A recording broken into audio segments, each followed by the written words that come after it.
When you hear the word DeLorean, the first thing that comes to mind is the cult classic film Back to the Future. That's when DeLorean reached pop culture fame. And they say it's the inspiration behind the stainless steel Cybertruck. But actually, many people don't know that the DeLorean was a real car that hit the market in the 1980s. Today, we're talking about its creator, John DeLorean, and his tumultuous life, including the dark, ugly side of General Motors, a drug trafficking deal, and more.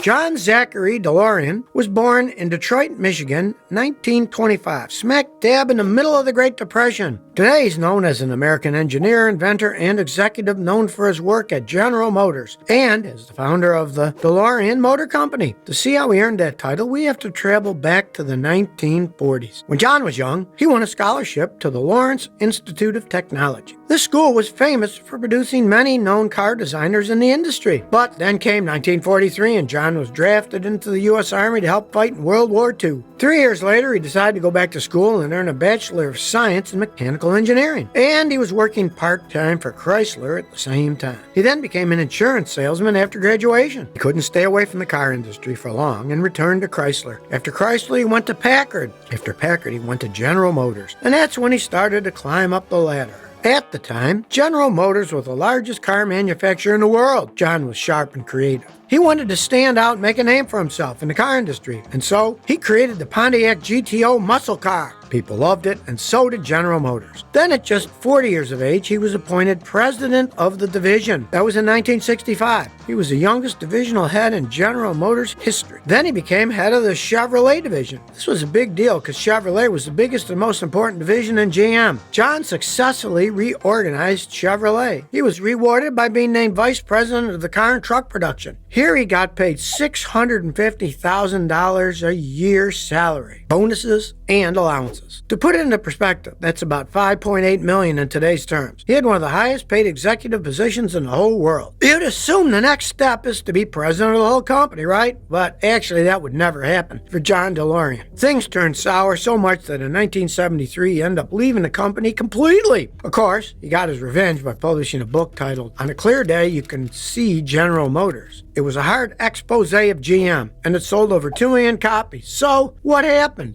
The thing you have to understand about John DeLorean was that he was innovative. He wasn't one to sit still, but was active, always trying to make things better. He was a mover and a shaker. But the problem was that his ideas didn't always go too well with the management at GM. Things got sticky real fast. So what was the problem with GM? Or better yet, what was their problem with him? First off, his decision to quit wasn't a rash, spur-of-the-moment type of thing. John knew that GM was a very proud corporation. He knew that when he made this decision, it would be irreversible. In fact, he wrote, "The fate of the administrator of General Motors, who left his native corporation, is worse than the fate of any prodigal son. He is rarely called back." Most GM executives had spent at least 40 years just to get an office in the prestigious 14th floor at GM headquarters. But John achieved that in less than 17 years. But he wasn't satisfied. During his tenure in the company, he started to notice things he didn't like. He felt that since the introduction of automatic transmission and power steering in 1949, GM hadn't really made any further innovations. Year after year, he'd see the same old cars with slightly different looks and significantly higher price tags. He felt the cars were just like reheated dinners. Seeing the average consumer spend 36 months to pay off a car just to spend thousands on a newer car that really wasn't that much better or more different really frustrated him. He wanted to add features like power steering or more efficient engines. GM didn't agree, and it didn't help that he was already not getting along with the higher-ups. But it's not just cars they disagreed about. Dark suit, light-colored shirt, tightly tied tie. This was the unwritten dress code of a GM manager. And then there was John. Fancy Italian cut suit, pastel-colored shirt with a wide collar. Oh, and hair that almost covers his ears, plus long sideburns. He was a statement in itself. Safe to say, GM wasn't a fan of John's personal lifestyle. Evidently, John looked down on GM's corporate culture and lack of taste because once he replied to one of his co-workers saying, "What do you understand about fashion?" So John and GM clashed on opinions about cars and fashion.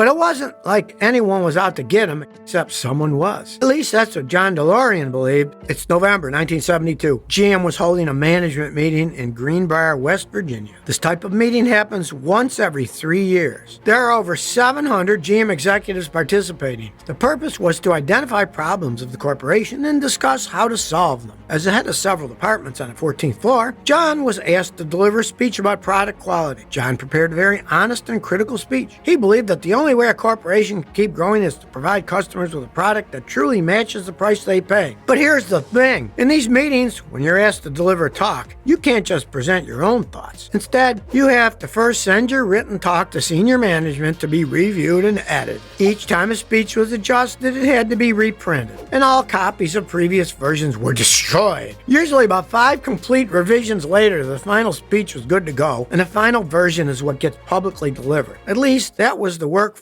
and protocol back then. Now, just before the big meeting, somehow John's speech got into the hands of Robert Irwin, a reporter who ended up publishing it. The problem was, it was not the final GM-approved version, but one of the preliminary unedited drafts. So here you had a newspaper article of a painfully honest and extremely critical expose of GM that was read by millions of readers. Safe to say, GM wasn't happy with John DeLorean. Even though he didn't personally share it with the reporter, nevertheless, it was his written speech which didn't reflect too highly on the company, to say the least. Furthermore, the intent of his speech wasn't to publicly criticize GM, but to bubble up some quality issues for the purpose of helping to improve the company and take the company to a higher level. And we'll get to the higher level part later, with John at least. Now, the leak proved to be a most devastating event in his career. John hired a private investigator to figure out how it got leaked. The PI learned the draft had been given to the newspaper by someone from the General Motors liaison office. This convinced John that some persons at GM were out to get him. It was this event, plus his belief that GM was deceiving consumers and mocking the entire American economy, that led John to walk into the GM headquarters and hand in his resignation in 1973. So remember, John's book was published in 1979. The world was still in the middle of the Cold War. Funny enough, John's book was so critical of GM that the former USSR even published the book in the local language to expose the ugly side of capitalist systems.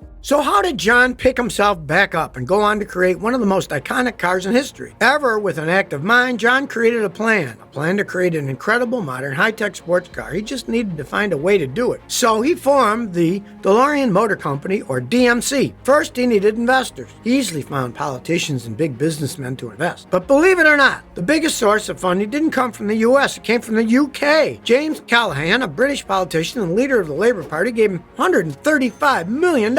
John used the funds to build a factory in Northern Ireland and produced his dream car, which he would later name after himself, the DeLorean, also known as the DMC-12. It was a rear-engine, 2-passenger sports car that had a stainless steel body and gull-wing doors that opened up. It was strikingly futuristic and it screamed sci-fi. The public opinion was that it looked like a spaceship. The DeLorean was initially intended to cost only $12,000. Actually, that's why it's called the DMC-12. It was a visually stunning car. But on the road, it was quite the opposite. It didn't go to market until 1981, which was 6 years after its inception. Also, the DeLorean was assembled in Ireland by workers who had very little experience in making sports cars like that. There were several build quality issues that caused many safety concerns. Electrical systems failed. Batteries died prematurely. Throttles got stuck. Wheels weren't aligned correctly, and doors leaked. On top of all that, the engine ventilation system was prone to failure and overheating, and it wasn't a cheap car either. Instead of the expected $12,000 price tag, it cost $25,000. So it was more than twice the initial price. To put that in perspective, that's equivalent to nearly $77,000 in today's terms. So the DMC-12 quickly became less of a dream car and more like a business nightmare.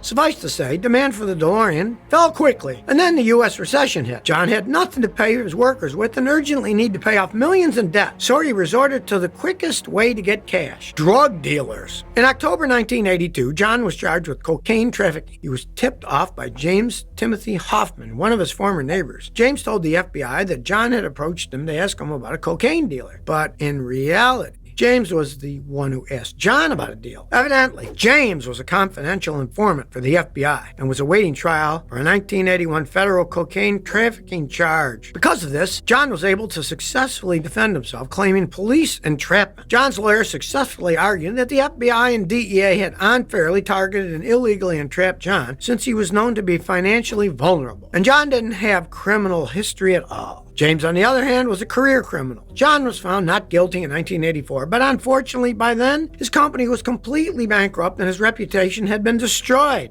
Then came the year 1985. Marty McFly needed to travel back to the future to warn his eccentric friend Doc Brown of danger, and he used a time-traveling DeLorean car to do it. Needless to say, in real life, DeLoreans don't actually time travel, unfortunately. But when director Robert Zemeckis needed to choose a time machine for his new movie Back to the Future, he thought of the DeLorean DMC-12. But did you know that the original time machine in the movie was supposed to be a refrigerator? But Zemeckis quickly realized this might not work too well with parents if the young kids were to imitate Marty McFly by locking themselves in a fridge to time travel. So the fridge idea got scrapped. When he saw the unique and exciting DeLorean, he knew he'd found his time machine. But sadly, the movie came out a couple of years too late. John's dream car hit the big screen, but he was still completely bankrupt. Since then, the DeLorean made appearance in other films like Steven Spielberg's Ready Player One and the popular show American Dad. John never recovered professionally from the failure of the car company. He died of a stroke at age 80 in 2005. At that time, he was living in a small one-bedroom apartment in Westminster, New Jersey. He wasn't completely alone, though. He had been living there with his fourth wife, Sally. And on the tombstone, he had a very unique engraving. You guessed it, a DeLorean.